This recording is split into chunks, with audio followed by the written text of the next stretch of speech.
So to start with, it was all just a very ordinary day for Kyle.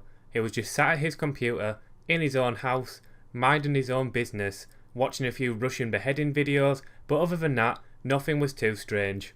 And then, all of a sudden, he opened up Twitter to find something so terrible, so horrifying, that it would change the course of his life forever. There, you're not that grumpy. You smile. I've seen you smile. You got a really nice smile. See?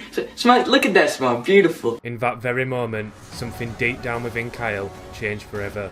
He wanted to look away. He really did.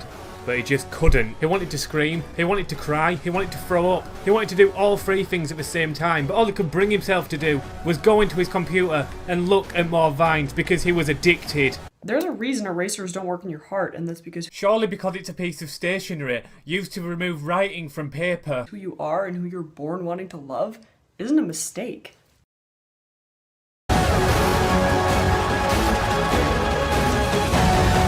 At this point, Kyle simply had to escape. He had seen too much, he had experienced too much. So many thoughts were racing through his head. Can this ever be unseen? Will I ever forget this? Will I ever recover?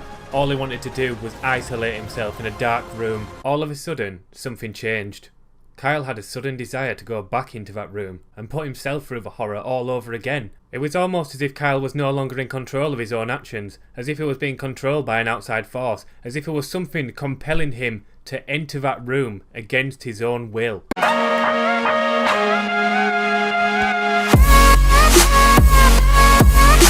The stress levels were unbelievably intense, and yet he could not take his eyes away from the screen. You are beautiful, no matter what they say.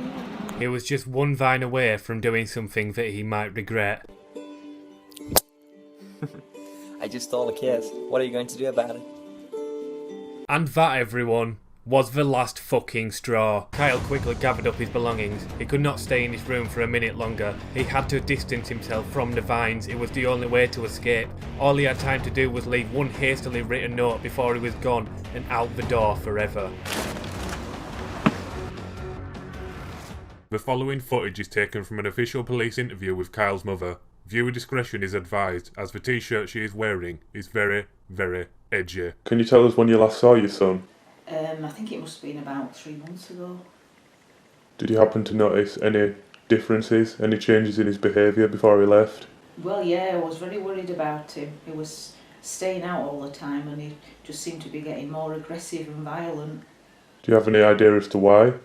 I have no idea, none at all. So, the question remains, what did Kyle do after he saw those life-ruining vines? Where is he now?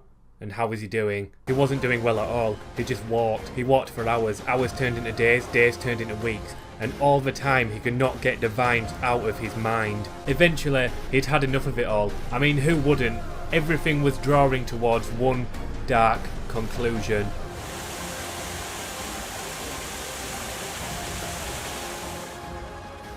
Fortunately though, Kyle reconsidered.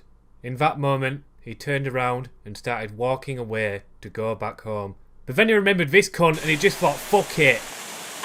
So, to conclude, what really happened to Kyle? To some, it's a mystery.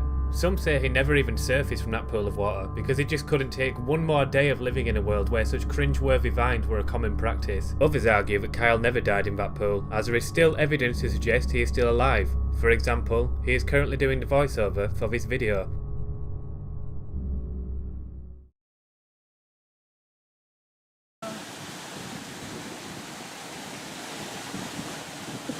You alright, mate? Subscribe.